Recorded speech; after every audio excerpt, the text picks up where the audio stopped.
Hi guys, welcome back to statistics. This is Mr. Robeson. Today we're looking at some very basic concepts of probability and what a probability distribution is, and just introducing the concept of expected value. All right, so a definition here for probability. You've probably used this before, you've probably heard this before, but a probability is a measure of the likelihood of an event. All right, so it's measuring how likely it is something will happen, and that something is the event. All right, often we will calculate probability by the number of possible successes divided by, so it is often a fraction, the number of total possible outcomes. All right, so the number on the bottom will always be bigger than the number on the top, or they could be equal, so always greater than or equal to on the bottom. Success does not necessarily mean a good thing, it's just what we're looking for. The number of possible ways what we're looking for can happen. All right, so about probability. So we'll often use this sort of notation, P of the event or P of X, where X is the event that we're talking about. It's always between 0 and 1. 0 would mean it's not going to happen. 1 would mean it is going to happen.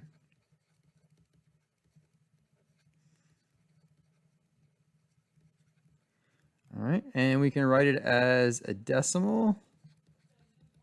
Like we can just divide the top of the fraction by the bottom of the fraction. We can write it as a fraction. And we can write it as a percent. So percentage is fine too here. But don't confuse decimal and percent. They are two different things. Don't just get a decimal and put a percent sign behind it. That is wrong. Same with the percent. If you're going to move the decimal up 2 spots, like if you had 48%, that would be the same thing as 0.48, but not 0.48%. That is something else. That will get you wrong answers on the test. All right, we do not have to simplify our fractions though. So 48 out of 100, that is perfectly fine. All right, so let's look at one of the most basic things for probability, rolling a die. So these two together, two of them are called dice. One of them is called a die. So if we're just going to roll one of them, what is the probability of rolling a 5? So on a die, we have the sides 1, 2, 3, 4, 5, and 6. So if we count these, there are 6 total possibilities. And how many 5s are there? Well, there's just the 1 5. So it would be 1 out of 6. All right.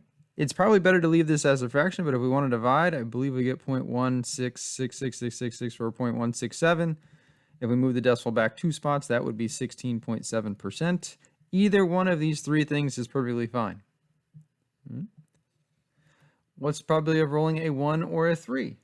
So now our successes are 1 and 3. So now there's 2 successes out of 6 outcomes. So it'd be 2 out of 6, which would be 0.333, which is 33.3%. All right, again, leaving it as 2 6 is fine. If you want to reduce it to 1/3, also fine, but we don't have to reduce in this class.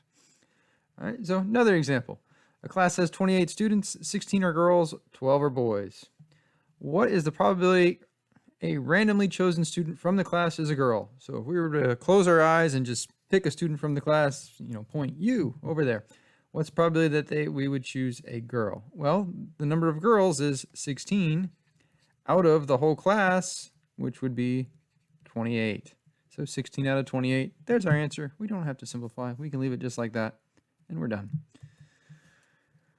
All right, our probability distribution. So this is all probabilities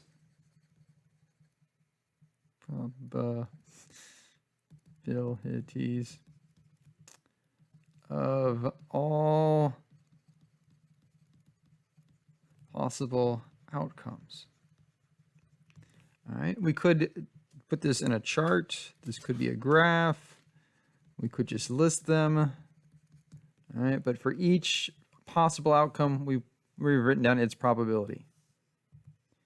All right, so here's an example. So if we're rolling a die, the probability that we would roll a 1. So our variable here is what we're rolling. So these numbers here are our variable. All right, so we could roll a 1, a 2, a 3, a 4, a 5, a 6. And this is the probability of each of those things. So this would be the probability of 1. Well, there's 1, 1. There's 6 ways. This would be the probability of 2. There's 1, 2. There's 6 ways. I think you might be getting the trend here. 1, 1, 1 out of 6, and 1 out of 6. All right, we could also draw a graph of this distribution. This wouldn't be a very exciting graph, but you know what? We could do it if we wanted to.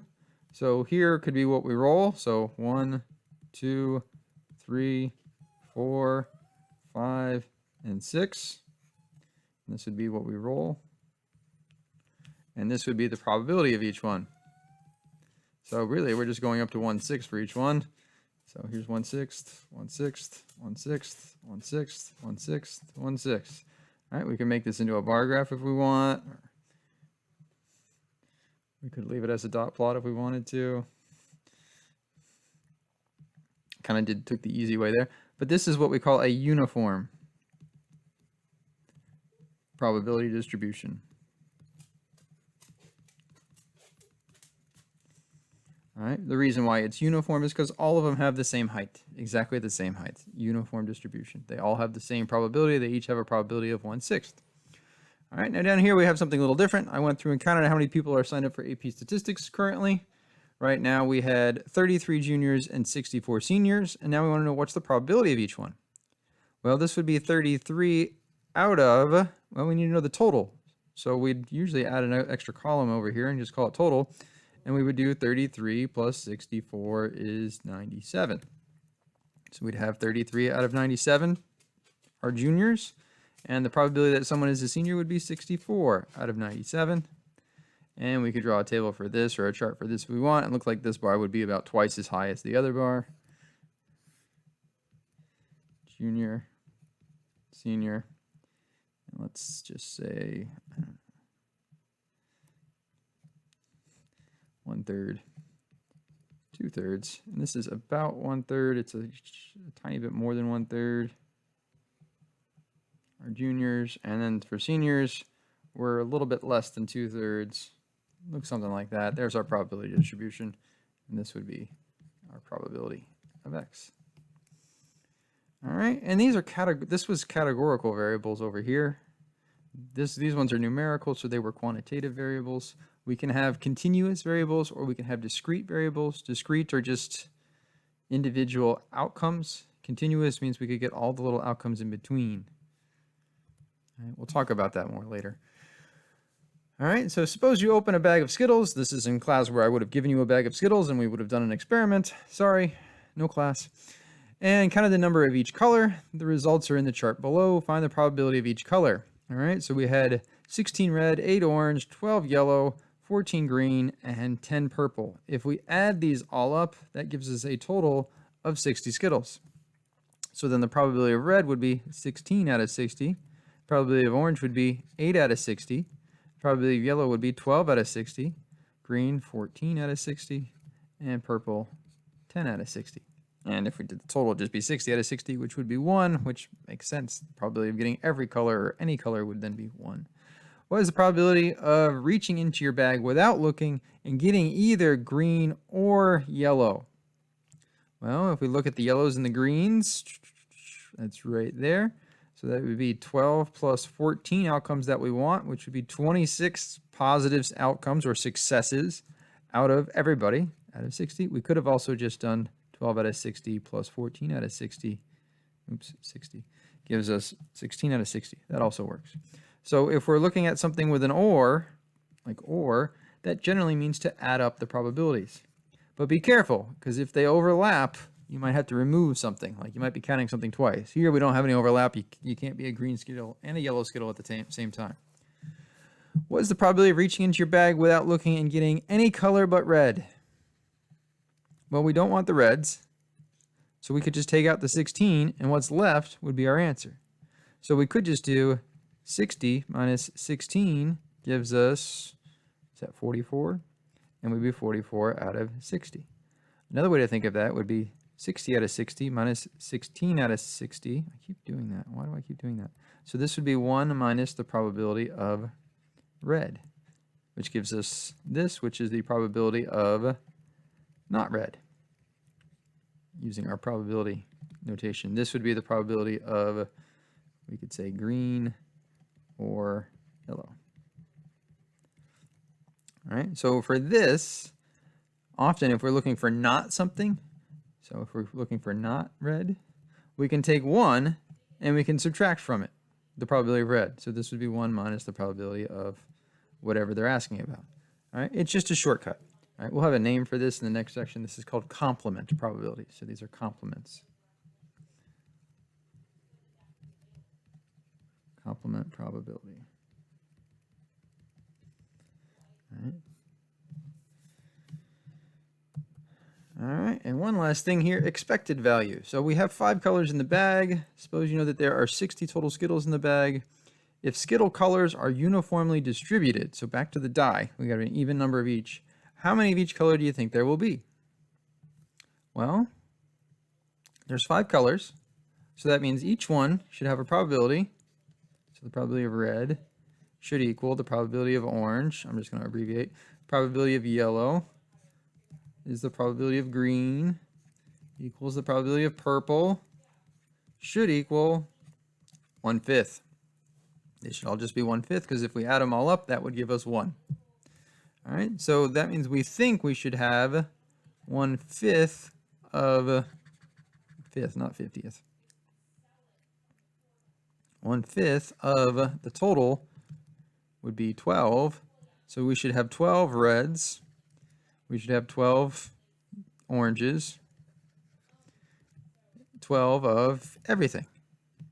All right, and this is calculating what we call the expected value. All right, and expected value is just what it says it is. The number of outcomes we would expect based on the probability. All right, we often write this as E of x, the expected value of x, is equal to the probability of x times n, which is our sample size. So for our little experiment up here, our sample size, our n, was 60. All right, so one last little example here. Suppose we take a sample from a large company and found that 65 out of 80 employees have an individual retirement account. So the probability that someone has an IRA, individual retirement account, is 65 out of 80. If there are 800 employees at the company, how many would you expect to have an IRA? So the expected number with an IRA out of all 800 would be 65 out of 80 times the 800, which would give us 650. So we would expect 650 out of 800 to have an IRA. All right, so that's just a basic introduction to how we find probabilities and how we define probabilities and what a probability distribution is, and a little bit about expected value. There'll be a whole lot more about a whole lot of these other things to come, so stay tuned. Trust me, it will get tougher.